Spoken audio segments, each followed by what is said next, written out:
Buenas tardes. Do evento por esta oportunidade e aos participantes dessa sessão técnica. O futuro é agora. A sociedade, o setor florestal, os povos indígenas, as populações tradicionais, com seu conhecimento tradicional e a ciência, juntos e comprometidos, podem construir o real manejo de florestas tropicais, aliado à conservação das florestas com práticas que assegurem as atuais demandas e as das gerações futuras. Isso envolve não só o setor florestal, mas uma cooperação intersetorial para criar soluções em nível de paisagem. Nesta sessão, serão apresentados e discutidos os principais caminhos para alavancar o manejo florestal sustentável na Amazônia.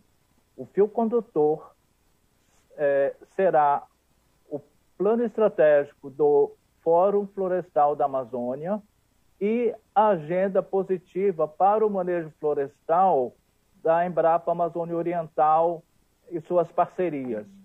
Os temas selecionados e pessoas convidadas vão conduzir a discussão e os principais elementos para o presente e o futuro do manejo florestal sustentável na região. Olá, boa tarde. Muito obrigada, Milton, e a Embrapa Amazônia Oriental por estar junto com o Fórum Florestal da Amazônia e o Diálogo Florestal, organizando essa sessão técnica sobre os caminhos possíveis para o manejo florestal sustentável na Amazônia.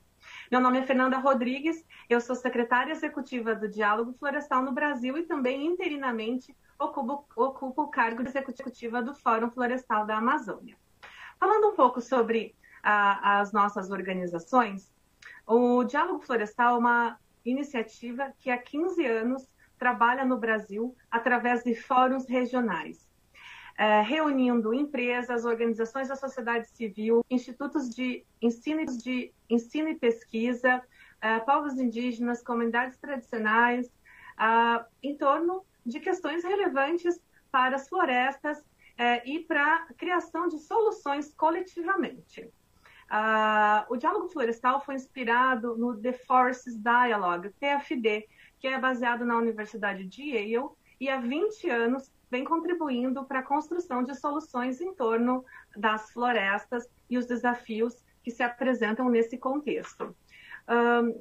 Na Amazônia, o Diálogo Florestal iniciou o Fórum Florestal da Amazônia este ano, derivado de uma iniciativa que se chama Diálogo do Uso do Solo, ou Land Use Dialogue, LUD, sigla em inglês para essa iniciativa. O Fórum Florestal da Amazônia conta atualmente com 75 participantes de diversos segmentos do setor florestal e se reúne mensalmente. Nós, então, elaboramos de maneira conjunta um plano estratégico de ações que engloba 14 objetivos estratégicos e 58 ações para promover o manejo sustentável e a construção coletiva de soluções para a Amazônia. A missão, vou ler aqui para nós, que é muito importante, que é o contexto dessa nossa sessão, o Fórum Florestal da Amazônia, é ser um espaço de diálogo e engajamento do setor florestal para promover a governança e construção coletiva de soluções inclusivas para o desenvolvimento sustentável e o bem viver da Amazônia. Nesta sessão, durante o Global Landscapes Forum Amazônia, nós vamos ter convidados e convidadas muito especiais para discutir, então, esse desafio que é o manejo florestal sustentável aqui no bioma. Vamos começar com a Maria Margarido Ribeira da Silva, que é comunitária da Resex Verde para Sempre, no estado do Pará, e também integrante da Rede Mulher Florestal. Na sequência, teremos Alisson Castilho, do IEB, que também ocupa a cadeira de secretário executiva do Observatório do Manejo Florestal Comunitário e Familiar. Ele vai falar um pouco sobre a diversificação e aumento da produção do manejo florestal comunitário e familiar na Amazônia. Importante, a Margarida vai trazer um pouco da visão sobre os principais desafios para a participação social em processos de governança florestal. Na sequência, teremos a participação de Lucas Mazei, da Embrapa Amazônia Oriental, que vai falar um pouquinho sobre manejo por espécies. É uma estratégia sustentável? Seguimos com a apresentação de Daniel Bentes, da Associação das Concessionárias Florestais com Floresta, que vai falar sobre manejo florestal madeireiro em áreas privadas e de concessões florestais, desafios para o aumento da produção legal. E encerramos as apresentações, que serão de 10 minutos cada uma, com a Chay, Valelachocheig Paiter Bandeira Suruí, que é do Movimento da Juventude Indígena de Rondônia e da Associação Etnoambiental Canindé. Ela vai falar um pouco sobre povos indígenas e manejo florestal. E teremos uma sessão final de cerca de 30 minutos para perguntas, respostas, interação com vocês que participam da nossa sessão hoje. Então, sem mais delongas, eu quero convidar a Margarida Ribeiro da Silva, que vai falar conosco através de um vídeo que ela gravou especialmente para essa ocasião. E, na sequência, ao vivo, ela vai complementar e colocar mais elementos dentro desse tema da importância da participação social e os principais desafios. Por favor, Margarida.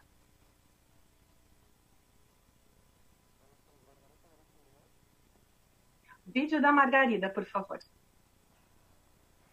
Eu me chamo Maria Margarida Ribeiro da Silva, sou da Reserva Extrativista Verde para Sempre, da comunidade de Ribarimum. Estou aqui nesse fórum participando através da Rede Mulher Florestal.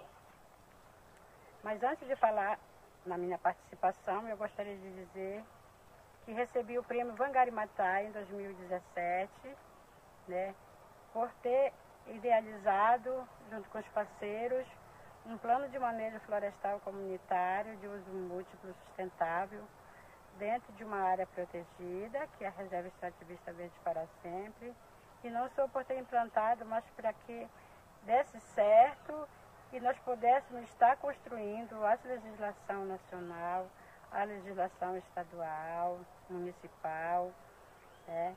E por ter feito toda a articulação sobre esse processo. E hoje nós temos um plano de manejo comunitário, temos uma associação comunitária há 25 anos, uma cooperativa e um produto florestal certificado com selo FSC.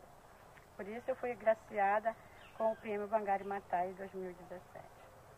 Mas eu quero aqui falar e dizer que o uso dos recursos naturais na nossa vida é muito importante.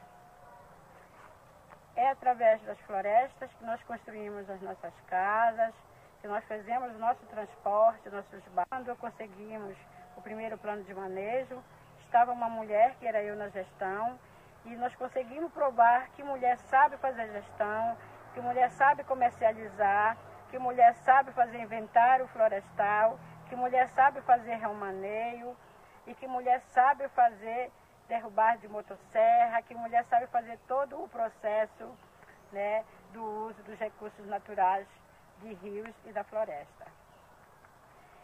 Mas é um desafio porque é cultural a gente ter que deixar os nossos filhos para estar saindo atrás de informação, de fazer processo de discussão nesses fóruns, nessas conferências, nos seminários. É difícil também os jovens participarem. É difícil também, é um desafio, por quê? Porque a gente não tem uma educação inclusiva. O que a gente pode conseguir chegar na comunidade até o primeiro grau, que nós chamamos, a 5ª série. E a gente precisa de conhecimento para tudo, de conhecimento para plantar, para coletar, para extrair. E a pedagogia que nos é oferecida não nos contempla e nem nos representa. E aí nós precisamos falar novas línguas. Eu preciso ir para um fórum desse. Eu fui na Alemanha receber minha premiação, morria de medo de passar fome por não saber falar novas línguas. Então isso é um desafio para a gente, não conhecer novas línguas, não saber ter uma formação acadêmica. Isso é um grande desafio para a gente. E eu espero que um fórum como esse, nós podemos estar investindo realmente, não só no fortalecimento da cadeia produtiva, mas também na qualificação das pessoas que lá vivem. Nós precisamos de engenheiro florestal, nós precisamos de engenheiro agrícola, nós precisamos de um monte de coisa e nós não temos suficiente conhecimento para fazer isso. Temos sim muito conhecimento, é o nosso conhecimento tradicional, que deve ser inserido no outro conhecimento. Então, a assistência técnica é um grande desafio ainda para a gente, né? Porque a gente não, como nós não temos os nossos técnicos, a gente dá a maior parte para terceirizado, para assistência técnica, precisamos de equipamentos para fazer extração, implementação de todos os recursos naturais, não só do madeireiro, mas precisamos construir um calendário produtivo para que sejam incluídas todas as atividades. Se tratando da Amazônia, que nós temos aqui, uma grande diversidade. Temos pescado, peixe para comer, peixe para vender, peixe para ornamentação. Temos criação, aqui mesmo na nossa reserva temos um potencial enorme de criação de bubalino, mas que precisa ser construído uma bubalinocultura de baixo impacto, né? Certificado. Temos agricultura de subsistências, temos uma floresta imensa. Então eu vejo nesse fórum uma grande oportunidade nossa para que a gente pudesse realmente alavancar essa ideia, essa força, né, esses companheirismos de todos os que estão participando desse fórum, para que não fique só na fala, mas que a gente possa mesmo garantir o equilíbrio de todas as paisagens, mas fazendo o uso dos recursos naturais. Então esse é meu recado, minha participação, falando um pouco dos nossos desafios aqui na Amazônia. E quero parabenizar todos pela iniciativa de ter criado esse fórum de discussão. Pena que a gente não pode estar corpo a corpo presente, é só através dessa forma que a gente está fazendo, né? Um lá, o outro aqui, mas esperamos que isso possa mudar esse quadro e que a gente possa estar firme e forte e unidos para que juntos possamos ser mais fortes. Muito obrigada. Muito obrigada, Margarida. Muitas graças, Margarida. E o ar da floresta para a nossa sessão. Agora eu vou convidar a Margarida para, ao vivo, entrar e fazer alguns comentários sobre esse tema tão importante que são os desafios para a participação social. Margarida, por favor, a palavra é sua.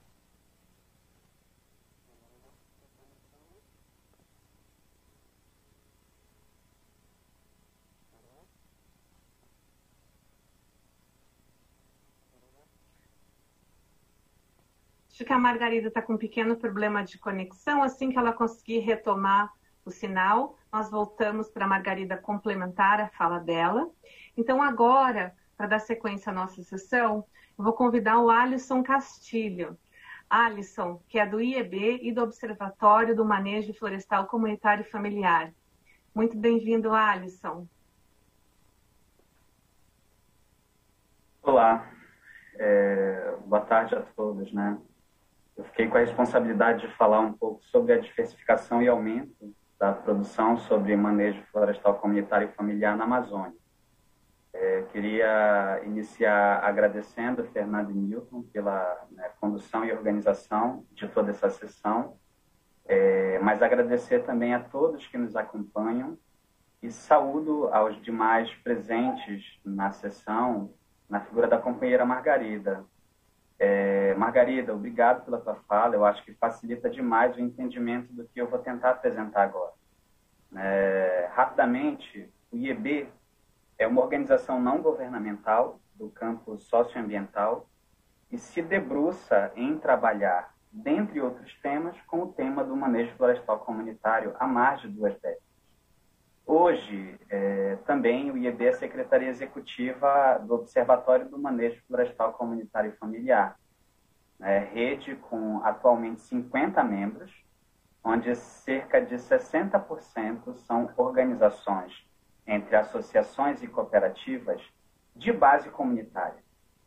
Os demais membros são organizações de ensino, pesquisa, representação política e assessoria, onde temos universidades e institutos federais, instituições de pesquisa como a Embrapa, além de outras organizações não governamentais como Amazon, Conservação Internacional, Imaflora, Instituto Floresta Tropical, dentre outros, comprometidos com o desenvolvimento sustentável das comunidades amazônicas e que acreditam que o manejo florestal comunitário é uma alternativa viável contra o desmatamento e a supressão dos recursos naturais de nossos biomas, em especial a Amazônia. Eu gostaria de iniciar com o conceito de manejo florestal comunitário, que eu posso dizer que é o qual representa a diversidade de modalidades e escalas de manejo praticadas em florestas comunitárias por comunidades indígenas, ribeirinhas, seringueiros, colonos, produtores familiares, agroextrativistas em geral, de forma coletiva e individual. Ou seja, nós falamos de manejo, que é o uso sustentável dos recursos naturais, mas falamos também da existência de comunidades e florestas. E olhando para o Brasil, que florestas são essas? Se olharmos os dados do Cadastro Nacional de Florestas Públicas, do Serviço Florestal Brasileiro, somando todos os biomas, temos algo em torno de 311 milhões de hectares destinados a florestas públicas no Brasil. Sendo que mais de 90% desse total encontra-se na Amazônia. Para termos uma ideia dessa extensão, 311 milhões de hectares em florestas públicas é o equivalente a 36% de todo o território nacional. Ou seja, o Brasil, esse país continental, tem 36% do seu território hoje já destinado enquanto florestas públicas. E se eu seguir, analisando esses dados do Serviço Florestal Brasileiro, eu vou identificar que dessas florestas públicas já destinadas, eu vou ter 15% destinado a florestas públicas estaduais. Eu vou ter em torno de 20% destinados a unidades de conservação federais. E eu vou ter em torno de 38% destinadas a territórios indígenas. Ou seja, gente, eu chego a 73% de todo esse território, hoje já destinado à gestão coletiva de comunidades diversas e com potencial de trabalho para o manejo florestal comunitário. E aqui nós falamos de cadeias produtivas diversas, onde temos não somente potencial, mas já com experiências consolidadas com cadeias como madeira, óleos, peixes, sementes, frutos e diversas outras. Ou seja, um potencial gigantesco e que ainda é extremamente pouco explorado de maneira sustentável, tendo como base a organização social e o protagonismo das comunidades que convivem, se reproduzem e atuam como os principais guardiões dessa sociobiodiversidade.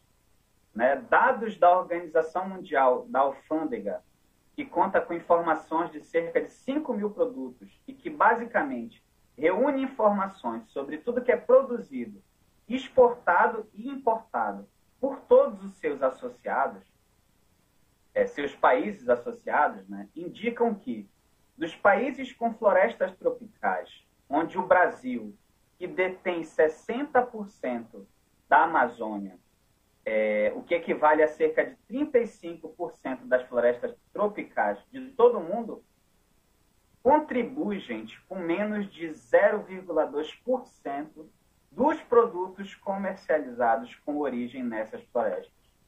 Ou seja, nós precisamos mudar urgentemente esse cenário, né?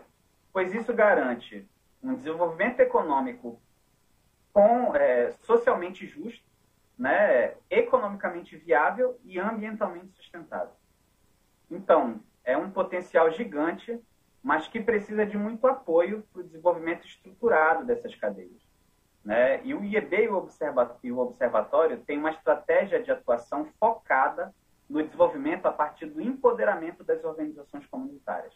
Eles precisam ser os protagonistas desse processo e desenvolver o trabalho nas cadeias produtivas da sociobiodiversidade perpassa pela necessidade de fortalecermos as organizações que representam coletivamente essas comunidades, né? E a estratégia do Observatório e do Fórum Florestal da Amazônia é justamente pautar ações na busca pelo fortalecimento de práticas de manejo florestal, mas também perpassa pela necessidade de uma agenda estruturada em advocacy, com a necessidade de ser focado na proposição de políticas adequadas a todas as especificidades atreladas à atividade do manejo florestal comunitário.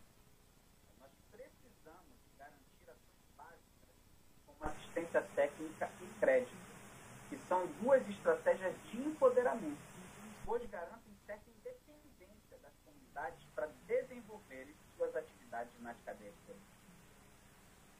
Gente, e eu vou voltar a reforçar que estamos vivendo em um momento muito difícil para a sociobiodiversidade brasileira, né? Com altos índices de desmatamento, focos de calor, negativos, supressão de direitos e ataques diretos aos povos e comunidades brasileiras.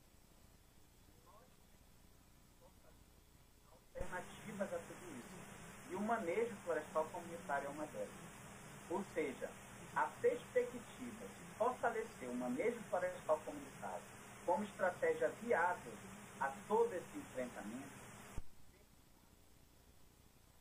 fortalecer as lideranças e as organizações locais para que elas possam seguir do desenvolvimento endógeno necessário ao bioma amazônico. Então, essa estratégia de fortalecer o manejo florestal comunitário e as suas cadeias produtivas, que nós já identificamos que são extremamente diversas e com potencial gigante, perpassa pela necessidade de nós fortalecermos as organizações comunitárias para seguirem sendo esses protagonistas da sua história e superarem essas dificuldades que a Margarida trouxe na sua fala.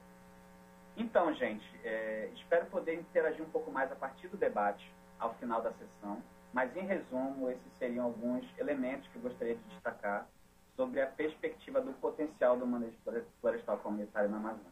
Novamente, obrigado.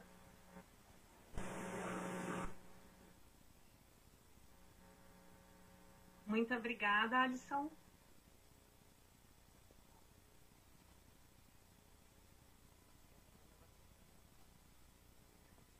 Muito obrigada, Alisson.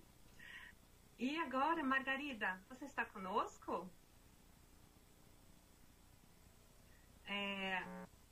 Eu gostaria de chamar a Margarida para ela poder complementar a fala dela, pegando um pouco desse gancho que o Alisson trouxe. Muito bem, muito obrigada por trazer esses elementos tão importantes sobre o manejo florestal comunitário e familiar. Margarida, boa tarde. Que bom que você está conosco hoje ao vivo.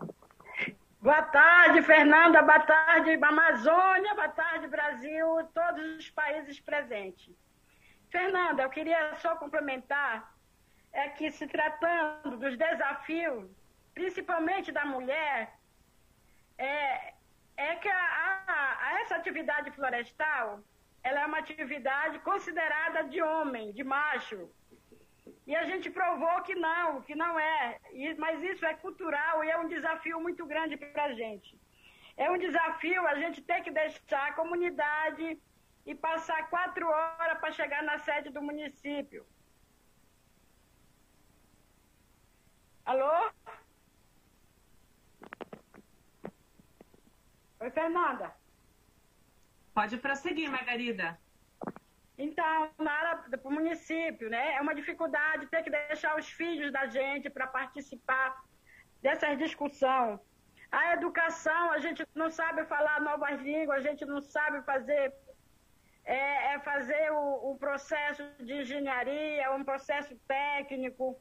Isso é uma dificuldade para as mulheres. E agora, principalmente com a questão da Covid, ficou mais difícil a gente participar ainda, né? Porque a gente não consegue se reunir. E como a gente não tem acesso à informática, e essa questão virtual é muito nova para a gente, aí ficou difícil ainda, muito mais ainda, a questão da comunicação.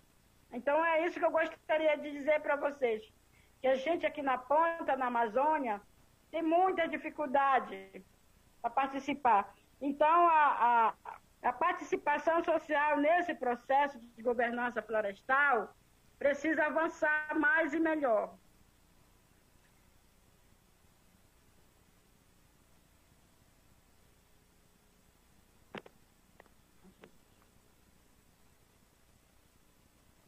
Muito obrigada. Muito obrigada, Margarida. Excelentes pontos trazidos por você. E daqui a pouco, na nossa sessão de discussões, que a gente vai abrir o microfone para a gente fazer uma conversa aberta sobre esses temas, com a participação das pessoas que estão na nossa sessão, a gente vai aprofundar alguns desses pontos que você trouxe. Desde já, convido que vocês enviem suas perguntas e comentários no chat, ali no espaço que tem para comentários, do lado direito da tela. Você clica ali em comentários e você pode, desde já, enviar suas perguntas e comentários, que daqui a pouco a gente vai abrir uma roda de conversa para aprofundar alguns dos principais temas trazidos nessa sessão. Vamos agora com o Lucas Mazei, que é engenheiro florestal da Embrapa Amazônia Oriental. O Lucas vai falar um pouco para nós sobre manejo por espécies, uma estratégia sustentável. Lucas, seja muito bem-vindo e fique à vontade para fazer a sua apresentação. Obrigada. Fernando, obrigado. Obrigado pelo convite, você, obrigado ao Milton.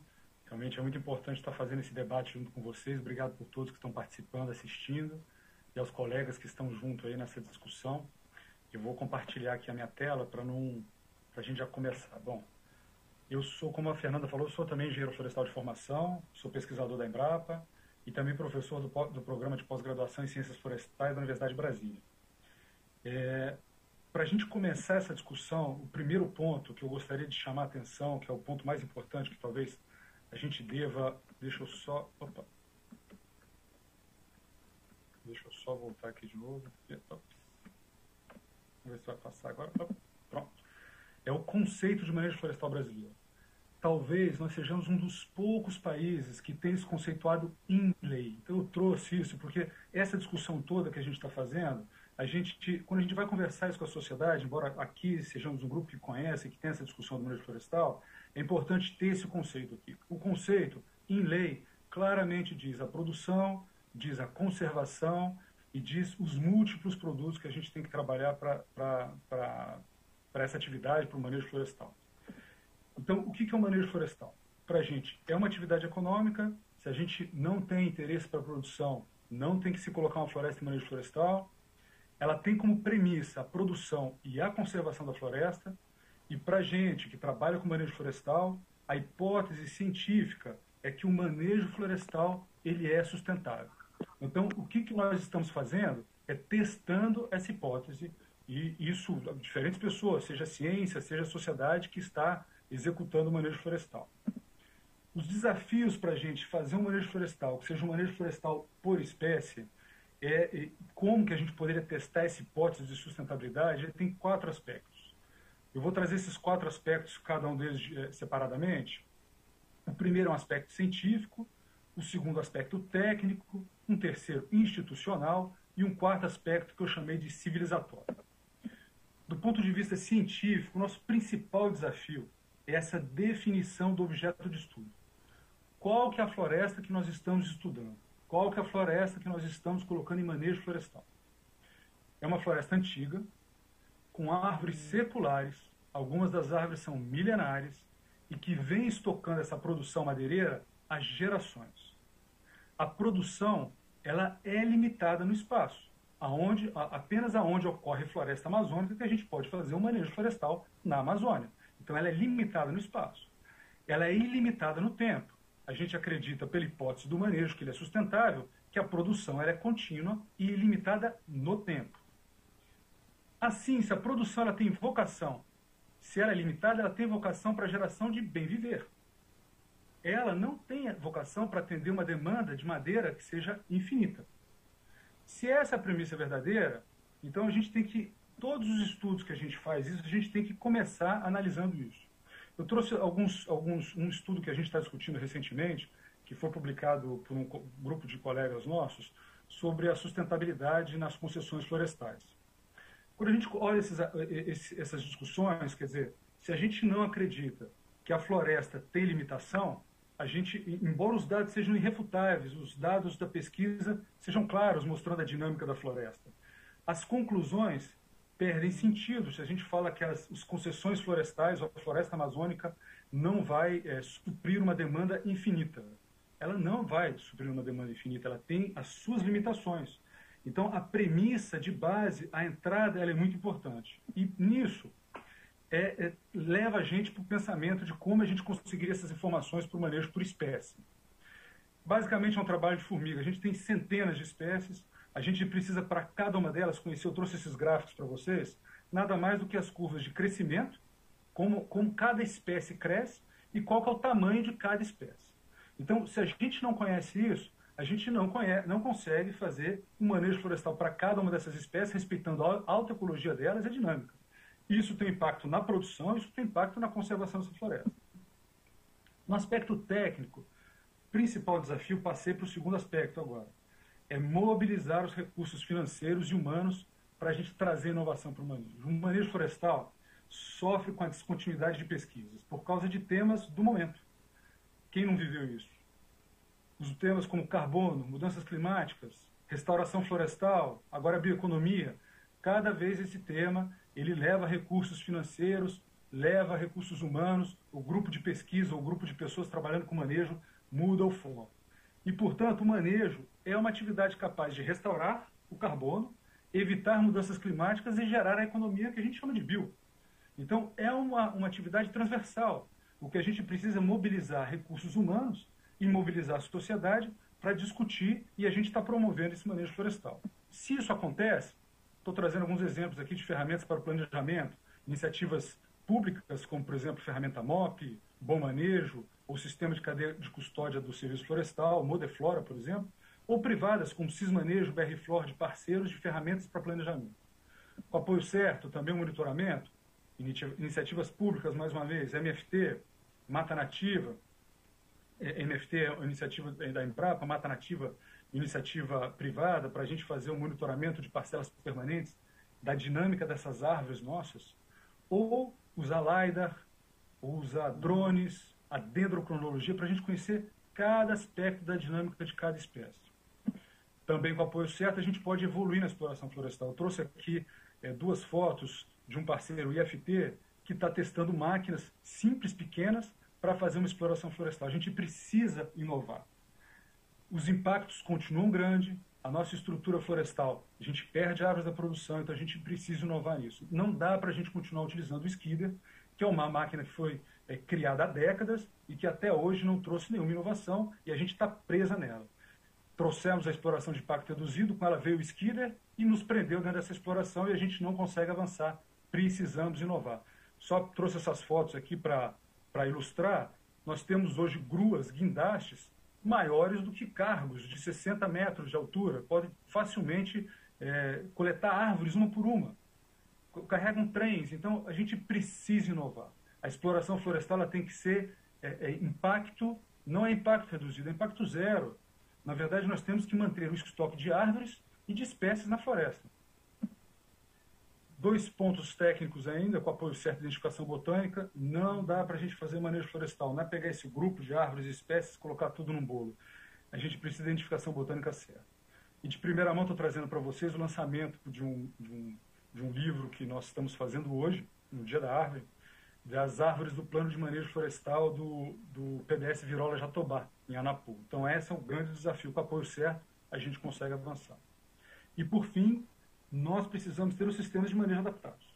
O que significa sistemas de manejo adaptados? Podemos fazer uma produção pelo incremento. Não precisa ficar esperando 35 anos para voltar na mesma área. Se a floresta conservada, ela produz e continua sendo conservada, a gente pode produzir a cada ano. Uma produção das árvores mortas, que a gente está perdendo a produtividade. Árvores mortas depois da exploração de impacto reduzido, que não é impacto nulo, a gente perde árvores pela mortalidade. Quase toda a produtividade perde. Um sistema de manejo que leve em consideração as populações tradicionais, populações originais. Na verdade, os sistemas hoje, o sistema de licenciamento hoje é um. Então a gente precisa olhar para os sistemas de manejo que já são empregados pelas populações tradicionais originais e adaptar o licenciamento a esses manejos e avaliar esses sistemas de manejo. Já existem. Um exemplo aqui, manejo para barco. Para que uma comunidade, uma família vai vender madeira em tora se ela já faz o produto, são barcos. Então o manejo pode ser por espécie, para aquela espécie, daquele tamanho, para a produção direta de barcos. Manejo por renda, se uma família determina que ela quer tanto de valor de renda anual, então não é uma produção da serraria, é uma produção de renda. Nós vamos vender madeira para gerar X renda por ano para aquela família. E por fim, um manejo pontual de árvores com alto valor. Então a gente vai fazer uma colheita bem precisa, características únicas, tudo isso pensando em quem? Conservar essa estrutura dessa floresta e conservar ela o máximo possível. O estoque em pé, ele tem que ser o máximo possível conservado para a gente conseguir levar para os próximos ciclos. Os dois pontos finais, já estou acabando, o aspecto institucional e o aspecto geracional. O institucional, o principal desafio é não estar sozinho. Esse é o mais importante. A gente não pode estar sozinho para discutir manejo florestal. Trouxe exemplos aqui, o Ideflorbio no Pará, aqui no nosso estado, ou IEF no Amapá, são fragmentos florestais nos governos estaduais. A SEMAS, por exemplo, no nosso estado do Pará, nós temos 73 engenheiras ou engenheiros florestais, só 20 que são funcionários, os outros todos trocam a cada ano, a cada 2 anos, e cada um é responsável por 1,7 milhões de hectares para monitorar. Olha que solidão. Então, não estar sozinho é o principal desafio. Nós temos inúmeras instituições envolvidas com o manejo florestal na Amazônia, mas muitas delas trabalhando sozinhas ou em parcerias pontuais. O desafio, então, talvez o Fórum Florestal da Amazônia consiga, é juntar todos nós. E por último, últimos 2 pontos, slides, o aspecto civilizatório. O principal desafio é desenvolver uma cultura florestal. A floresta ela cresce menos que as taxas de juros de mercado. Isso é dado científico. O preço médio do metro cúbico da madeira é igual a 8 menus do Big Mac, do McDonald's. Será que a gente deve adequar a floresta ao capitalismo? Ou será que a gente pode utilizar, a floresta está mostrando para a gente que a gente tem que talvez repensar a nossa ideologia.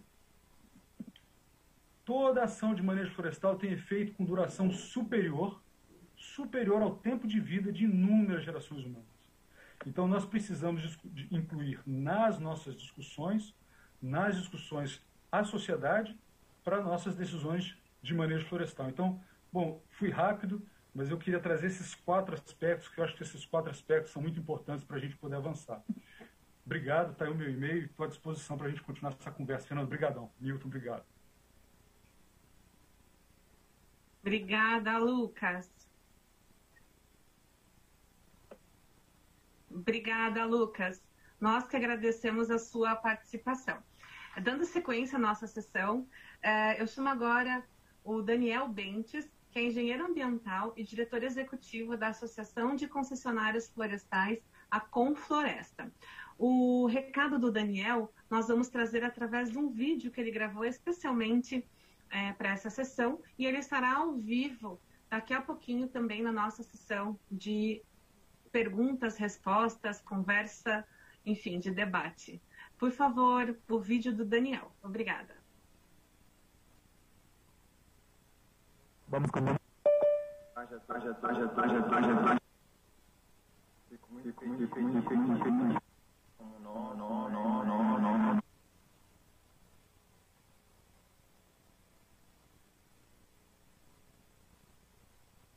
Boa tarde a todas e todas. Antes de tudo, eu quero dizer que eu fico muito feliz em participar de um painel diverso como o nosso. Estamos sem áudio no vídeo. Especiais. Eu me chamo Daniel Bentes, eu sou um amazônida, eu sou engenheiro ambiental de formação e atualmente eu sou diretor na Associação Brasileira de Empresas Concessionárias Florestais, a Confloresta, né? E a nossa sigla, né? Ela remete à união dessas duas palavras, concessões florestas, e essa junção delas, né? Das palavras, elas nos remetem a um compromisso com a sustentabilidade que nós temos, né? Em que nós estamos com a floresta. Mas falando sobre a produção legal de madeira, né? Na transmissão está com áudio, tá, gente? Os desafios delas, né? E aí esses desafios eu resumo em alguns aspectos. O primeiro ponto é uma imagem negativa que o setor tem junto à população. As pessoas acham que não, a madeira ela vem da substituição completa da floresta para pastagem e outro tipo de cultura. Ao longo dos anos, né, houve uma mudança do uso da madeira por outros produtos, como o alumínio, o plástico, o próprio cimento na construção civil, né? E essa mudança no padrão de consumo acarretou na substituição da madeira. O terceiro ponto está relacionado a um passivo fundiário existente na Amazônia que é muito grande, né? A maioria dos estados não possibilita o manejo florestal em área de posse, tem que ser apenas em área titulada, mas em compensação esses estados aí são complacentes, né? Quando o proprietário ele faz a conversão do uso da terra para uma pastagem ou uma cultura agrícola. O quarto ponto está relacionado a um excesso de burocracia no licenciamento. Existem autorizações que se sobrepõem, um planejamento de licenciamento que ele é voltado muito para a questão de um controle inicial, então são exigidas muitas informações, muito papel é solicitado e há pouco monitoramento, né? A gente tem ali os sistemas de controle, de crédito de madeira, mas que se percebe ainda que pouca informação é gerada no sentido de monitoramento dessas informações, que acabou acarretando em uma outra situação, né? Quando você junta as informações que eu listei, você percebe que você não tem um ambiente de negócios muito favorável. Bom, e aí é nesse ambiente de negócios desfavorável em que você teve a saída, a partir dos anos 2000, de grupos multinacionais que atuavam na Amazônia, né? Grupos europeus, grupos asiáticos. E por último, né, em sexto lugar, eu destaco a pouca tecnologia, né? O pouco desenvolvimento de tecnologias de aplicação da madeira. As nossas empresas elas têm um processo de beneficiamento que é muito significativo. Nós temos empresas de imóveis que são exportadores aqui e comercializam para vários estados. Mas você não vê, por exemplo, produção, estamos sem som na sala, na Ásia hoje. Na Ásia você identifica, você localiza prédios que são construídos de 7 andares, todo com madeira, né? E você não tem isso aqui no Brasil e você não verifica isso sendo desenvolvido com madeira de floresta nativa. Essas madeiras na Ásia, elas são todas de floresta plantada. A madeira de floresta nativa, você tem madeiras de muito melhor qualidade, muito mais resistentes, mas elas são muito variadas, né? Você fala aí comercialmente, a gente está falando de 90 espécies, né? Para mais até. E essa questão, essa diversidade, em certo ponto, é uma dificuldade de como você pega esse produto, né, que é diverso, e consegue aplicar ele, escalonar, né, numa questão de beneficiamento industrial que permita a aplicação dele em outras oportunidades no setor de construção civil, por exemplo. A partir daí, né, eu já dei um exemplo de mudanças que podem ocorrer, né, de como o primeiro ponto, então, que eu trato como é que a gente muda esse panorama, envolve tecnologia, e desenvolvimento de tecnologia envolve necessariamente instituições de ensino e pesquisa, né? o setor precisa atuar mais próximo das universidades e de instituições de pesquisas, como é a Embrapa, por exemplo, para que a gente desenvolva novas informações, a gente consiga formar melhor nossos profissionais de várias áreas, inclusive, né? O manejo florestal, ele é só o início do que pode ser toda uma aplicação de uma cadeia de base florestal. A regularidade ambiental é um outro ponto que, como eu já mencionei, a gente precisa avançar, e ela envolve necessariamente processos digitais, né? A gente está nessa fase de transição das informações em formato de papel para o formato digital. A transparência nos dados, né? A gente já tem sistemas nacionais que juntam essa informação e processam, né? As empresas trabalham com isso. Essas informações elas têm que ser públicas. A gente não tem todo o acesso à informação. O Sinaflora é um sistema excelente que compartilha todas as informações, mas dados, por exemplo, sobre as áreas, né, o tamanho das UPAs, os arquivos geoespaciais, isso ainda não são compartilhados de uma forma aberta, né? Você tem que solicitar ao órgão para que ele compartilhe essa informação, enquanto, na verdade, essa informação tinha que ser completamente pública, de qualquer pessoa ir lá, acessar e ter a informação com precisão e que represente a realidade. Criar um sistema que tenha uma análise que seja automatizada, que esse analista seja subsidiado por essas informações. Um outro aspecto importante a ser trabalhado é a questão da realização de mutirões fundiários para regularização das terras, né? E também o aumento das concessões florestais. Os mutirões fundiários, eles seriam feitos esforços, né, de regularização em cada município, envolvendo o governo federal e o governo dos estados. A partir disso, você conseguiria reduzir muitos conflitos no campo e você teria áreas disponíveis para que os produtores pudessem fazer o manejo, né? Como eu comentei, são poucos estados que permitem manejo de área de posse. E o que precisa ser feito, na verdade, de fato, é a regularização fundiária dessas áreas, né? Então, o que nós defendemos é uma regularização que seja inclusiva, que envolva tanto proprietários de terra quanto comunitários, isso é muito importante. E as concessões florestais, o Imaflora ele já tem uma estimativa, por exemplo, para o estado do Pará, que está relacionado à ordem de 18 milhões de hectares, é suficiente para dobrar a produção desse estado, só em concessão, né? Para fornecer o dobro, na verdade, né? Hoje o estado trabalha com 3 milhões de metros cúbicos de madeira, e com esses 18 milhões ele seria suficiente para suprir e dobrar essa produção. Então, é uma disponibilidade muito significativa, mas, em compensação, quando você pega esses 18 milhões e compara com 1 milhão e pouco, que hoje já é objeto de concessão, você vê que pouco andou, né, desde a criação da Lei de Florestas Públicas. Então, esse é um ponto muito importante de se avançar. E, por fim, né, quando você define todos esses aspectos e consegue implementar a questão da regularidade ambiental, a regulação fundiária, o que você precisa fazer agora é conversar com o seu mercado, né? Você desenvolver, fazer um investimento em marketing, ter uma relação mais próxima com o mercado consumidor, melhorar o diálogo com as partes interessadas. E as partes interessadas, eu falo sobre todos os entes, né? A exemplo, por exemplo, das concessões, você tem investimentos sociais que são aplicados ali diretamente, você precisa conversar melhor com aquelas comunidades, como se relacionar com a floresta, como se relacionar com essas comunidades.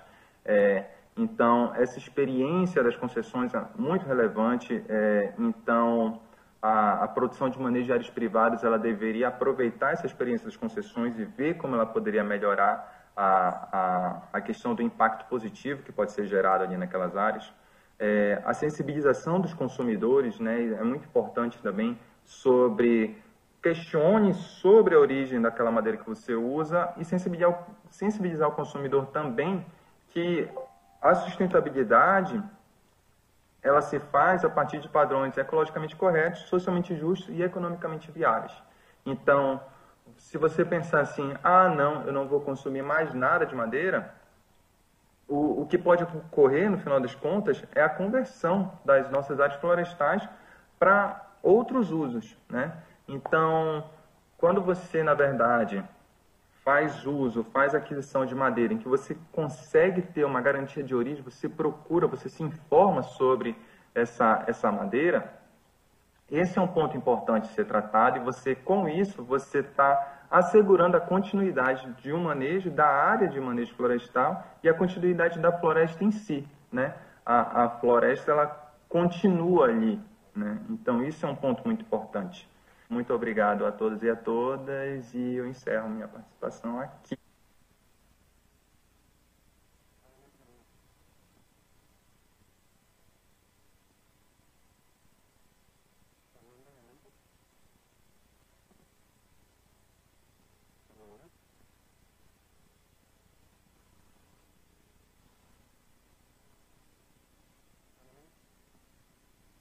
Da área de manejo florestal e a continuidade da floresta em si, né? A floresta, ela... Voltamos agora, prosseguimos a nossa sessão, chamando uma pessoa que tem um conhecimento acumulado muito grande para compartilhar conosco. Nessa parte, para falar um pouquinho sobre povos indígenas e o manejo florestal, a nossa convidada original era a Chay Paiter Suruí, Bandeira Suruí. Porém, a Chay, ela, por conta dos desafios que inclusive a Margarida compartilhou conosco anteriormente, de conexão e de internet, a Chay não conseguiu retornar a tempo da terra indígena. Porém, sem prejuízo, nós temos uma convidada muito especial na tarde de hoje, que é a Ivaneide Bandeira. Olha, a Chay chegou! Dentro de um carro, na estrada, voltando da terra indígena. Olha só. Chay, boa tarde. Você pode, por favor, abrir teu microfone para ver se a gente consegue te incluir na transmissão? Boa tarde. Tá me ouvindo? Oh, que bom que você conseguiu entrar. Estamos felizes. Então, eu vou apresentar a Chay e desde já agradecer a Ivaneide Bandeira. Estava aqui também o Ivaneide, Neidinha, você é convidada a permanecer na sessão. A gente quer te escutar um pouquinho também depois da fala da Chay, por favor, tá? Quero valorizar a tua prontidão. A gente estava muito ansioso que nem ia conseguir incluir a Chay. Convidamos a Ivaneide Bandeira e vou pedir para você falar um pouquinho, tá, Ivaneide? Então, primeiro, vamos iniciar com a Chay. Então, a Chay, ela, Paiter Bandeira Suruí. Eu queria pedir, por favor, para você pronunciar o seu nome, que eu não consigo, me perdoa. Ela é coordenadora do Movimento da Juventude Indígena de Rondônia e também faz parte, é presidente do Conselho da Associação de Defesa Etnoambiental Canindé. Então, Chay, por favor, se pudesse apresentar rapidamente e falar um pouquinho sobre esse tema tão importante que é o manejo florestal pelos povos indígenas. Daí, na sequência, a Ivaneide também vai participar conosco. Obrigada, Chay. Obrigada, e desculpa estar entrando só agora, gente. Como a Fernanda falou, eu estava na terra indígena, aqui na terra indígena Uruê-Uauau, e paramos do carro aqui na estrada agora para poder estar falando aqui com vocês, né? Eu sou a Chay Suruí, eu sou ativista do povo Paiter Suruí. Como a Fernanda já disse, sou coordenadora do Movimento da Juventude Indígena de Rondônia.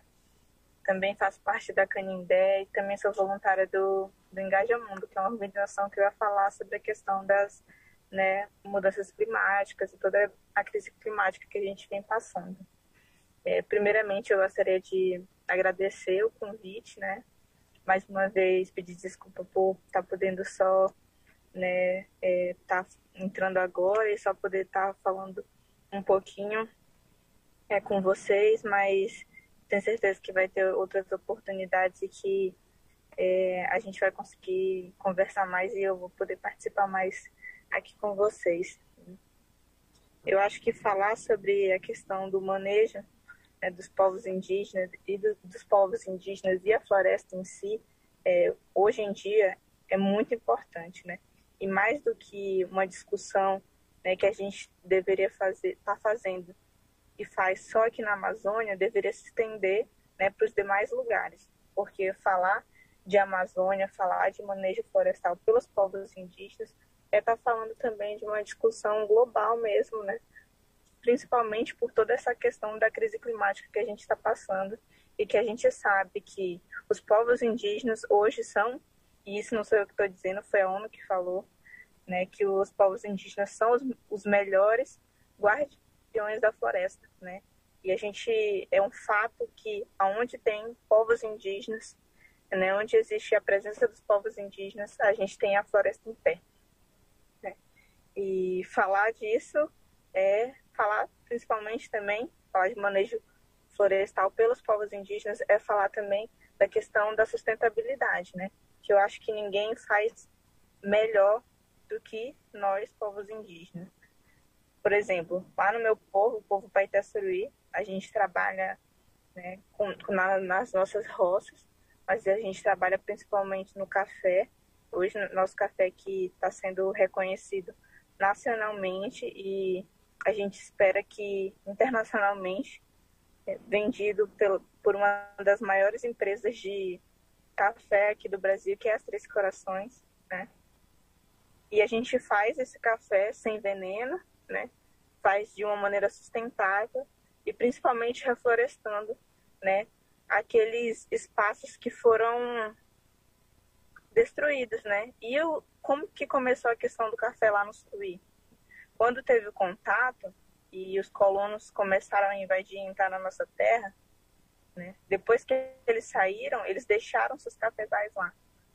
E aí o povo Suruí foi lá e aprendeu a mexer com o café daquelas roças que eles tinham deixado lá. Então, a partir daí a gente vê como que os povos indígenas estão trabalhando, né, com a questão da sustentabilidade mesmo. E que dá, né, dá para falar de tudo, de manejo, de floresta, dá para falar de roça, dá para falar de produção, e dá para fazer isso de uma maneira sustentável, sem agredir a floresta, né? Dá para fazer tudo isso usando aquela que a gente fala que é as três, esqueci agora o nome, enfim, os três pilares da sustentabilidade, que são exatamente o ambiental, o econômico e o social, né? Pensando em tudo isso. E tá aí os povos indígenas e o meu povo, o povo Paitaçuruí, para mostrar que é possível fazer isso de uma maneira sustentável, né? Mas é importante falar também, né, que isso está sendo atacado, né? A vida dos povos indígenas, elas estão sendo atacadas. Eu falei para vocês aqui que eu estou voltando da terra indígena no Uruauau. Eu estava lá exatamente porque a gente estava fazendo um trabalho, né? A gente foi averiguar algumas invasões, né? Pegar algumas provas do que está acontecendo dentro da terra indígena Uruauau. Infelizmente não vou conseguir mostrar as fotos para vocês, mas depois eu posso estar mandando para a Fernanda e ela pode estar encaminhando para todo mundo. O que a gente encontrou lá dentro do Uruauau foi uma destruição, uma devastação mesmo, né? Áreas, quilômetros de áreas destruídas, desmatadas, queimadas, para colocar boi, né? Para colocar muito boi, não é pouco boi, é muito, muito boi. E às vezes as pessoas criam no imaginário delas, né, essa coisa de que é uma briga dos povos indígenas com talvez agricultores pobres que estão ali querendo plantar ou cultivar também. Mas aí a gente está mostrando que não é verdade isso, né? Porque quem é que tem mais de 2.000 cabeças de gado? São pessoas pobres? Não são, né? São pessoas ricas que têm muito dinheiro e que estão lá invadindo a terra indígena, invadindo áreas de conservação, destruindo para colocar gado de maneira ilegal, né? E nesse trabalho a gente fez, né, algumas entrevistas, algumas pesquisas para falar também do impacto que isso vem causando dentro, né, da comunidade indígena. E o que a gente está vendo é exatamente a diminuição dos rios, os peixes sumindo, né, a caça sumindo, ou seja, a comunidade já também não tem mais o que comer, porque com o desmatamento a caça vai sumindo.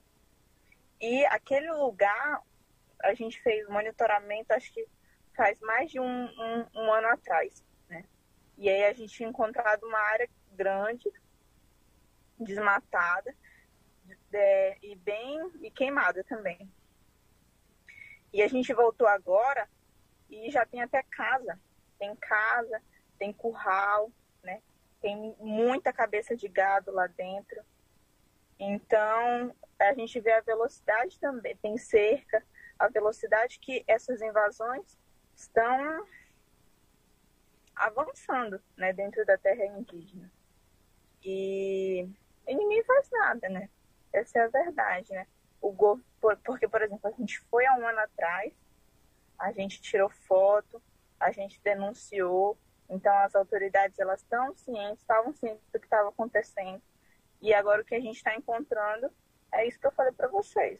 São grandes áreas devastadas com até casas lá dentro e várias cabeças de gado dentro da terra indígena Uruauau, né?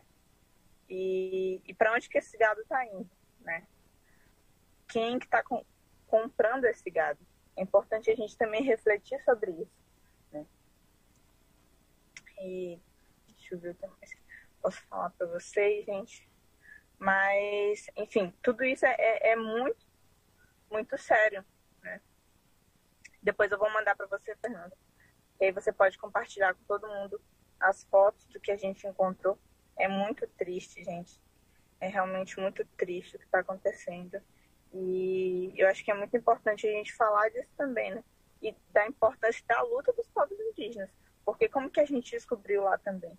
A gente foi lá com a equipe de monitoramento, né, da Associação Jupaú, que é a Associação do Povo Indígena do Uruauau, que faz esse trabalho de monitoramento dentro da terra indígena deles, né, esse trabalho de proteção, e que por isso, uma das coisas que eles falaram, né, que por toda essa pressão que a terra indígena está sofrendo, eles acabam tendo que deixar suas roças de lado, que faz parte da subsistência, né, das famílias, porque é o que eles plantam, não só para vender, mas para comer também, para ter que fazer o monitoramento e a proteção do território deles, né? Um território que é demarcado e homologado e que vem sofrendo toda essa pressão há muito tempo. E aí ninguém melhor para falar do que da terra indígena Uruauau do que a Neidinha, né? Que viveu a vida inteira dela também lá dentro da terra indígena Uruauau, o povo Jupaú. Mas eu acho que a gente tem que pensar nisso, né? Quando a gente for pensar no manejo florestal, quando a gente for pensar, né, em fazer as coisas de maneira sustentável, sempre pensando nessas 3 palavrinhas que eu falei para vocês, no ambiental, no social e no econômico, a gente tem que olhar para os povos indígenas e olhar para o que os povos indígenas estão fazendo, né? Porque às vezes a gente...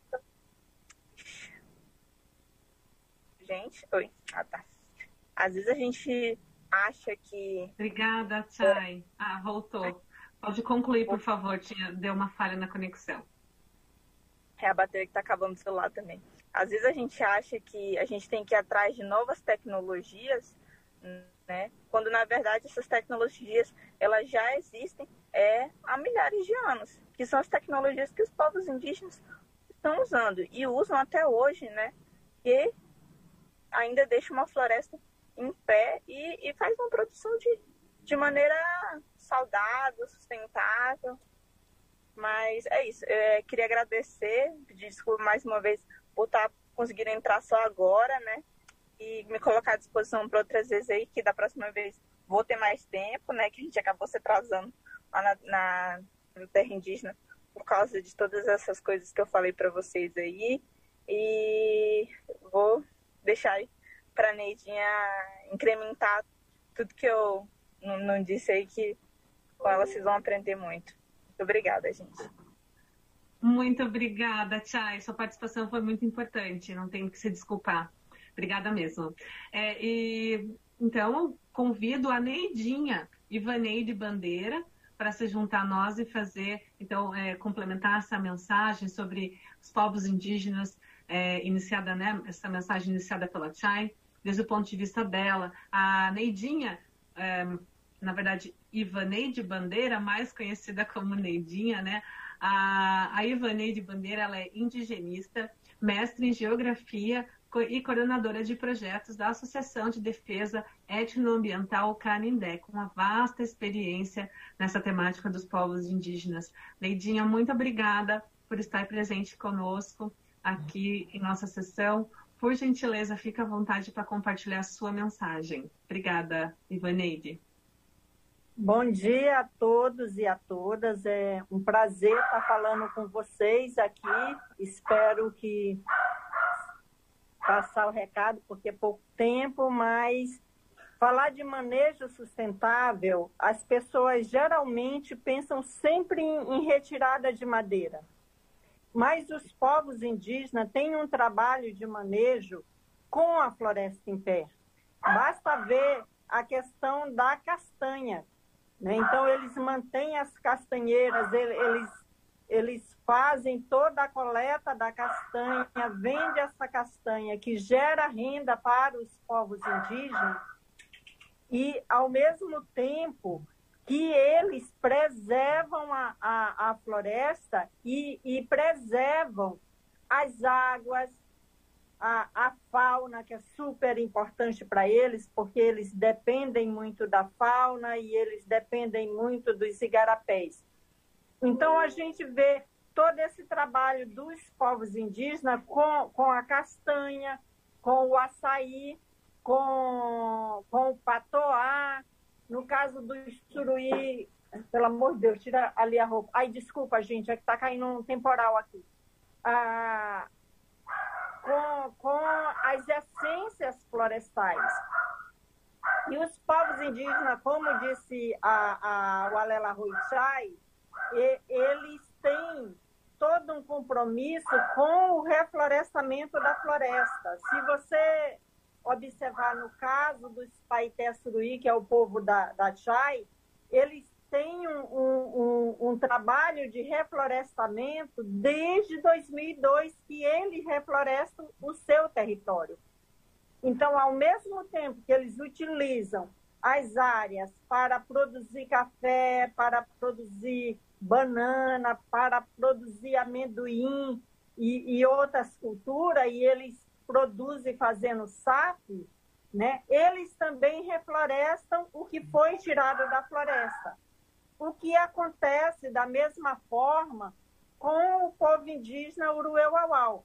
Agora, é importante dizer que todo esse trabalho dos povos indígenas de proteger a floresta, o que contribui para o equilíbrio climático, né, da questão climática, está sendo impactado pela grilagem de terra, pelo roubo de madeira e pelo discurso do governo que incentiva a invasão de terra indígena e incentiva a desafetação de unidades de conservação, a exemplo do que aconteceu em Rondônia, com a desafetação da reserva extrativista do Jaci-Paraná para dar lugar a gado.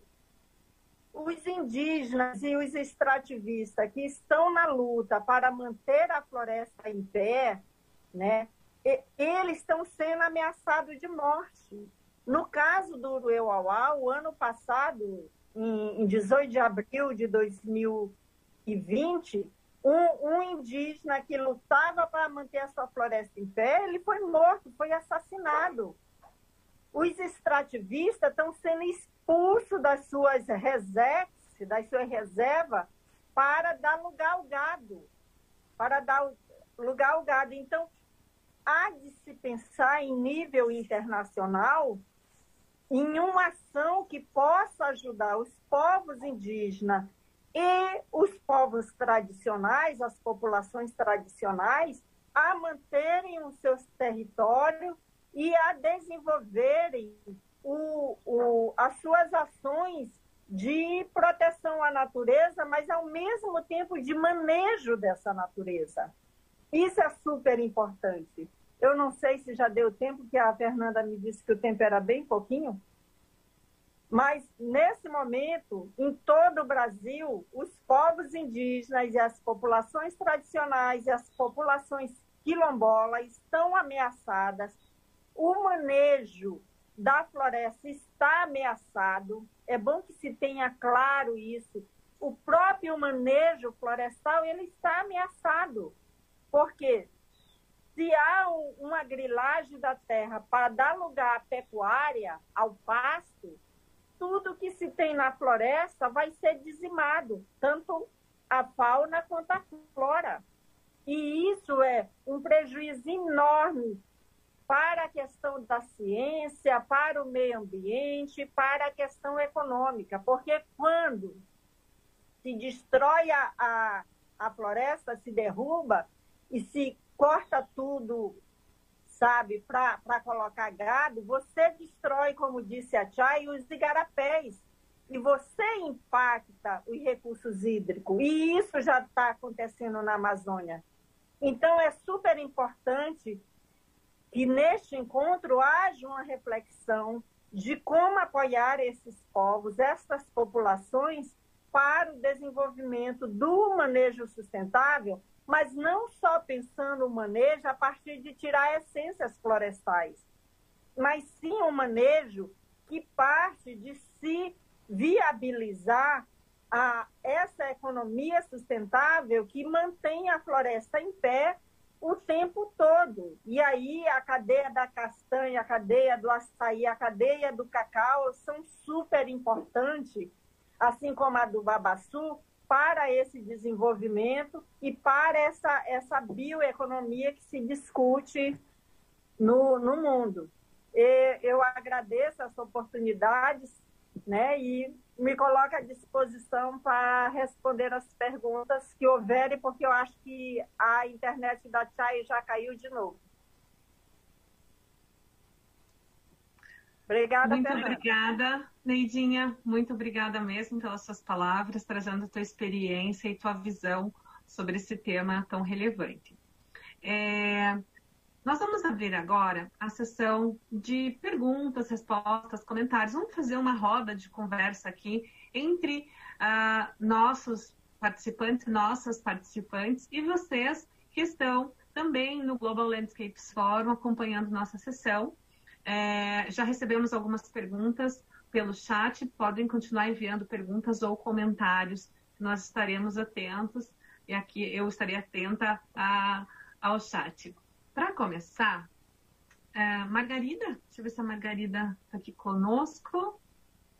Margarida, você pode abrir sua câmera, por favor? Vamos ver se você está conectada conosco. Obrigada. Margarida, a primeira pergunta é para você. Você falou, há uma pergunta da Lilian Buzz Cardoso Kirlenwein. A Lilian pergunta qual é o produto derivado do manejo que você apresentou. Então, não sei se eu entendi a parte da sua fala, mas talvez seja quais são os produtos de manejo, né, que tem na Resex Verde para Sempre. E a segunda pergunta da Lilian é se algum órgão estadual ou federal, acredito que seja do governo, que algum órgão federal ou estadual auxilia nesse processo de manejo. Então, quem apoia o manejo e quais são os produtos do manejo que tem aí na Resex Verde para Sempre, Margarida? Por favor. Pode abrir seu microfone, por gentileza. Margarida, só preciso que você abra seu microfone, por favor. Obrigada. Tá ouvindo? Então, desde 2006, a gente ganhou um recurso do Promanejo e a gente tem uma proposta já do manejo florestal. Nós temos uma 7ª UPA, né, unidade de produção. Então, o nosso produto é o produto florestal madeireiro e não madeireiro. E ela perguntou quem são os alguém do Estado ajudando a gente, né? É isso? Se tem algum órgão se tem algum órgão federal ou estadual que auxilia o manejo. Se tiver outros também, fora o governo, outras organizações, você pode citar. Acho que é interessante a gente ouvir um pouquinho quem que apoia o manejo aí na RESEX, na Reserva Extrativista Verde para Sempre. A Reserva Extrativista, hoje, ela tem 7 planos de manejo. Mas eu vou falar precisamente do nosso, que é do Arimun. Tá? E aí, assim, a parceria, nós sempre tivemos parceiro aqui na nossa atividade. Tivemos o Serviço Florestal Brasileiro, né? Tivemos o IEB, o Instituto de Educação do Brasil, o IFT, o IDEFLO, inclusive ajudei a criar o IDEFLO em 2007. Tem o ICMBio, que foi criado em 2007 também, que é parceiro. Inclusive, foi criado em 2007 o ICMBio também, né? E de governo em si, nós não trabalhamos com o governo, nós trabalhamos com a parceria do IDEFLO, agora na diversificação da produção, na linha de viveiramento e produção de mudas, de essências florestais e fruticultura. Mas diretamente com o órgão de governo, mesmo assim, nós não temos ainda. Aí nós trabalhamos também com contratação de terceirizados, né? Empresas terceirizadas. Temos o Instituto Beraca, que agora está trabalhando com a gente a questão da copaíba, do manejo da copaíba. E deixa eu ver se eu lembro aqui para não ser injusta com ninguém, né? São vários parceiros que a gente trabalha. Mas assim, mais de governo, direcionado de governo, nós trabalhamos mais com essa aí, com o ICMBio, que é o órgão fiscalizador e licenciador, o IDEFLO, que nós estamos trabalhando agora a viveiramento e produção de mudas, e o Instituto Beraca, para trabalhar aí a questão da copaíba. E agora a gente está formando um grupo da produção florestal, quer dizer, do calendário produtivo, e convidamos, ultimamente tivemos 2 oficinas, está lá a Secretaria Municipal de Produção, do município de Porto de Mós, a Emater, o IDEFLO.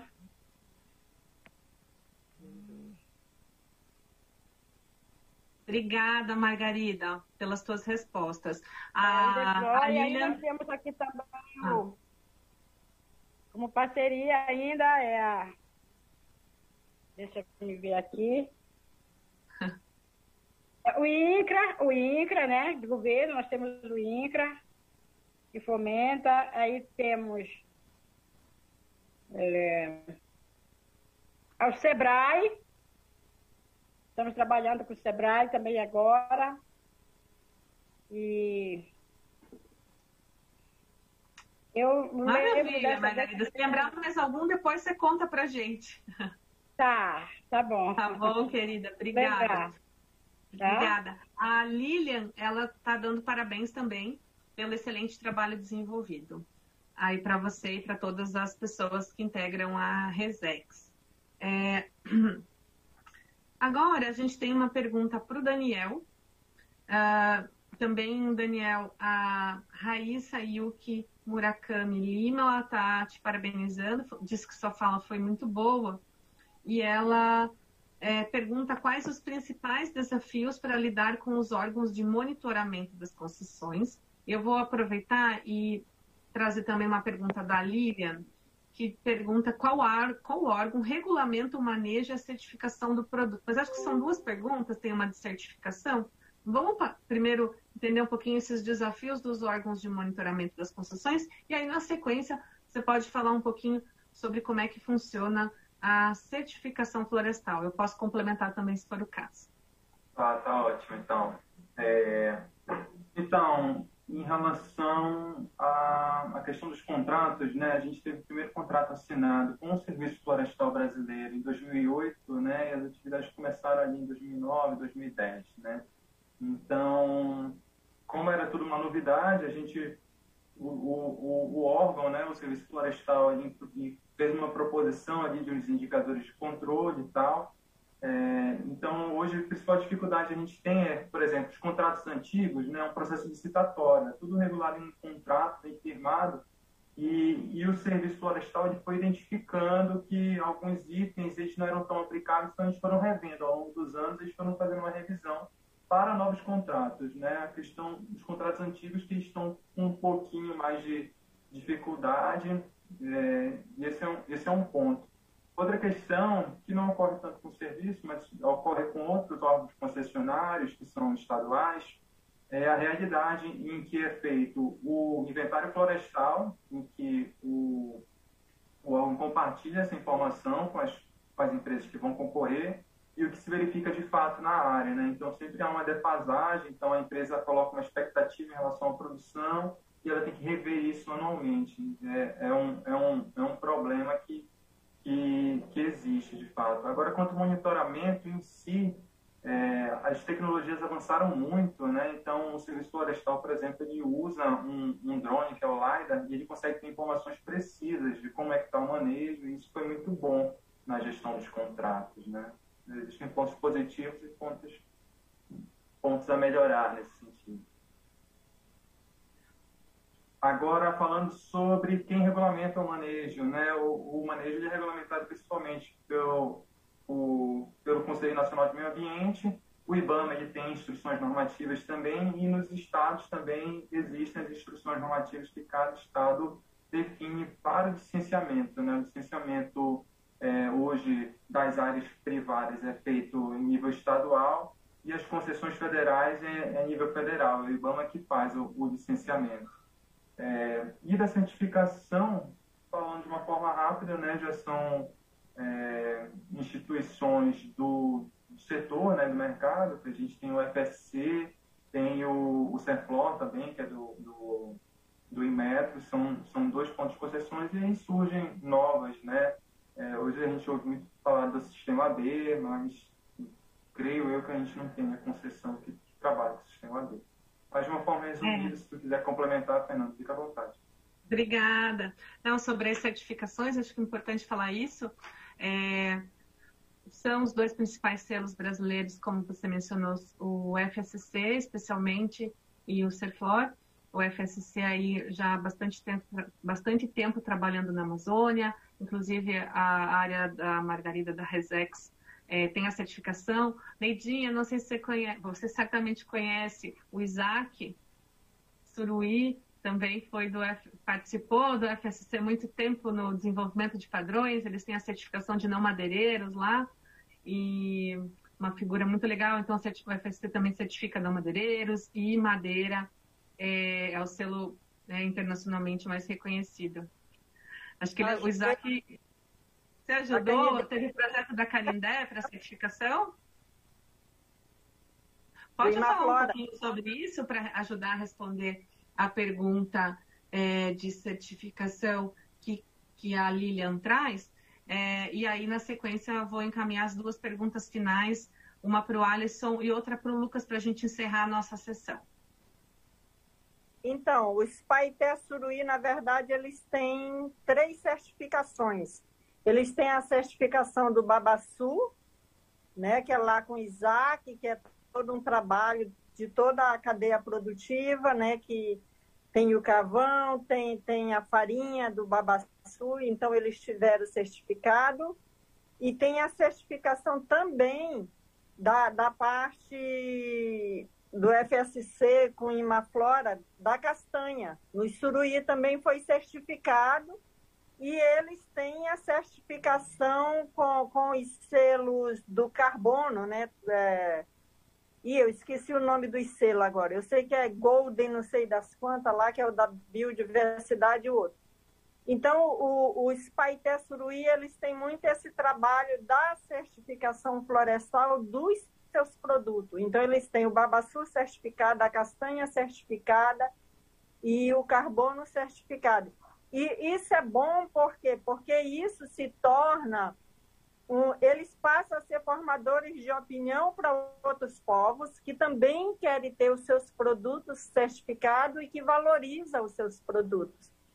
Levou um tempo para conseguir essa certificação, porque certificar não é barato, além de não ser barato, dá muito trabalho e é uma novidade para os povos indígenas. Então, precisa uma espécie de adaptação para ter essa certificação. A Canidé tem contribuído lá com os Paité, com essa questão da certificação. Eu não sei bem Legal. Qual era a parte que eu queria saber, mas assim, dá trabalho, mas os indígenas estão muito afim de ter os seus produtos tudo certificado, regulamentado, para que o público fora, quando consumir um produto, ele saiba a origem desse produto, da onde o produto está vindo, por que está vindo.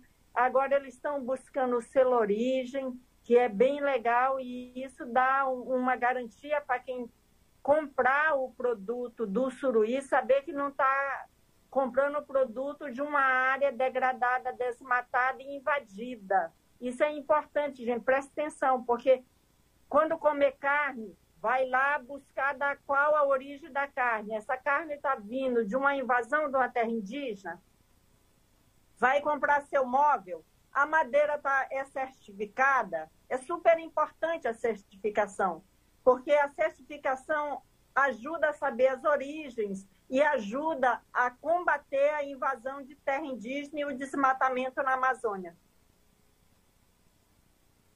Obrigada, Neidinha, muito obrigada. A gente está nos 4 últimos minutos da sessão.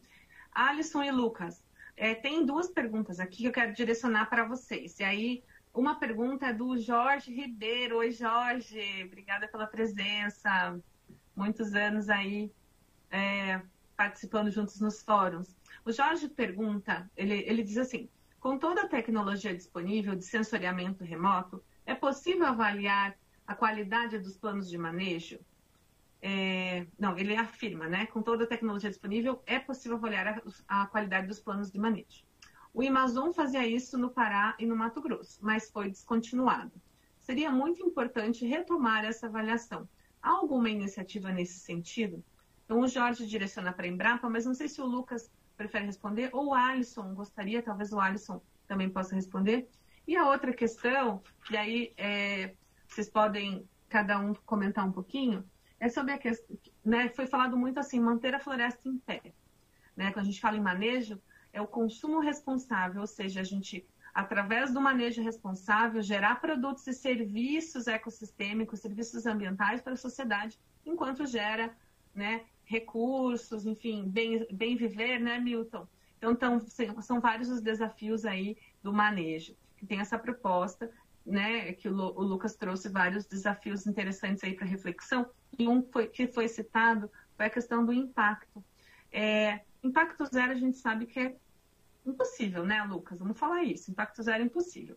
Tem impacto positivo, tem impacto negativo, mas a gente pode reduzir aí a magnitude dos impactos negativos, potencializar os impactos positivos, e essa conta é que importa, o que a gente está gerando de positivo, mantendo a floresta em pé. Então, a gente quer uma floresta biodiversa, produtiva, e com as pessoas integradas, não só ultrapassar essa visão antiquada da redoma de vidro, da preservação. A gente aqui está falando em conservação, em manejo. Então, trago essas 2 questões, provocações finais para Alisson e o Lucas comentarem e a gente encerrar a nossa sessão. Muito obrigada. Alisson, vai lá, te deixo a palavra para começar. Legal. Lucas, eu até vou fazer uma fala mais geral. Eu acho que tem algumas perguntas bem técnicas que eu acho que você pode entrar com mais qualidade. Mas, assim, Fernanda, te agradeço, porque, assim, eu estou aqui defendendo uma bandeira que é a bandeira da ação coletiva. Eu acho que nós estamos aqui levantando essa bandeira. E o IEB com o Observatório e você com o Fórum Diálogo Florestal. Isso quer dizer que a gente acredita que atores distintos, unidos, são mais fortes, né, para o incentivo e atuação numa atividade tão importante como a que a gente está defendendo aqui, que é o manejo florestal comunitário. E essa sessão é bem representativa do potencial que essa ação coletiva tem.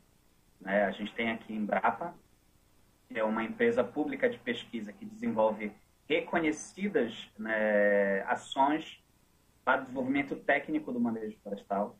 Né? A gente tem aqui a Confloresta, que é comprometida, né, partir de todo o trabalho das concessionárias, a gente tem aqui organizações comunitárias, a gente tem aqui organizações como o IEB de assessoria. E eu queria dizer que essa junção tem o objetivo principal, que é desenvolver esses territórios de intervenção a partir desse tripé, né? Socialmente justo, economicamente viável, né? E, assim, sustentável, né? De maneira sustentável. A gente está aqui falando de manejo. E manejo necessariamente é usufruir dos recursos naturais de uma forma que você não quebre a própria resiliência da floresta, né? Em que ela tenha a capacidade de se autorregenerar sozinha, né? Intervenções acontecem a partir do processo de ciclagem normal que já é comum a todos os nossos biomas, né? A gente fala de manejo florestal, inclusive madeireiro, né? Que envolve derrubar madeira, mas a gente faz isso de maneira sustentável, né? A partir de planos de manejo, a partir de autorizações de exploração, e o objetivo de todo esse aparato, né, da legislação é garantir com que essa exploração seja sustentável e não quebre essa resiliência da floresta. Então, eu queria finalizar dizendo que a confluência, né, das capacidades técnicas agregadas a esses diferentes atores tem sim o potencial de contribuir com o desenvolvimento do manejo florestal comunitário na Amazônia, do manejo florestal como um todo, né, e tendo como um dos principais protagonistas desse processo as comunidades que vivem e reproduzem seu modo de vida e são os principais guardiões de toda essa biodiversidade. Deixa eu tentar ser bem sucinto, vi que o nosso tempo está bem curto. Para responder o Jorge, assim, nós temos as ferramentas para avaliar a qualidade da exploração. A exploração é uma das atividades do manejo. Então, facilmente, usando LiDAR, usando drones, ou usando as imagens de satélite, a gente consegue usar um parâmetro muito simples, que é a abertura do dossel, para avaliar a qualidade da exploração.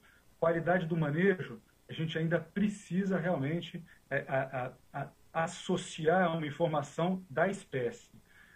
Nem todas essas ferramentas de sensor remoto a gente consegue extrair informação da espécie, então a gente precisa associar inventários florestais do campo e aonde a gente tem informação da estrutura da população das espécies remanescentes.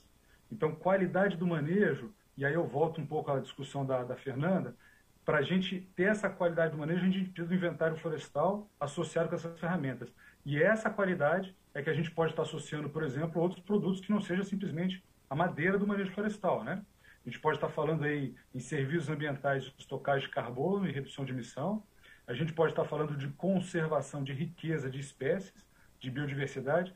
Então, é uma mistura, viu, Jorge? A gente precisa da qualidade da exploração com essas ferramentas, mas para a qualidade do manejo é o monitoramento de longo prazo, porque é só isso que explica que a dinâmica dessa floresta é uma dinâmica de conservação com o uso e com a produção desses produtos e desses serviços.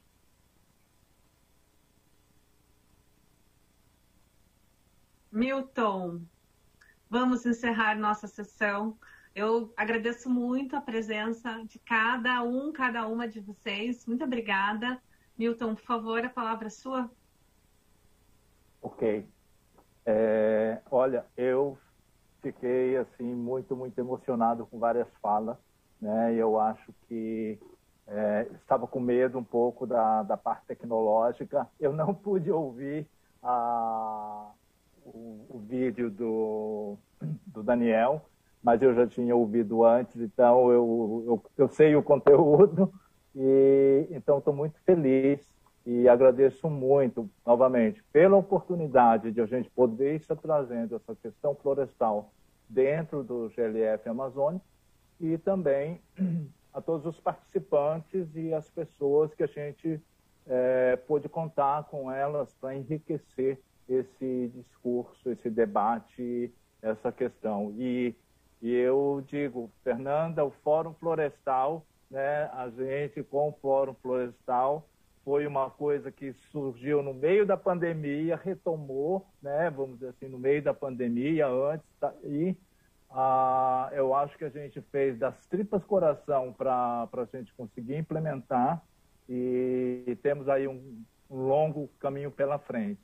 Bom, eu digo que é a pólvora que eu ainda tenho para queimar ao longo desse período de profissão. E aí eu gostaria de deixar, vamos dizer assim, um chamamento para o engajamento de todos os setores para que a gente possa realmente ter um fórum florestal e daqui a 5 anos, como a gente tem a visão e a gente dizer assim, nós temos uma referência e foi muito importante ter iniciado, né? Eu acho que essa é a mensagem para os participantes. Muito obrigado também pela tua parceria.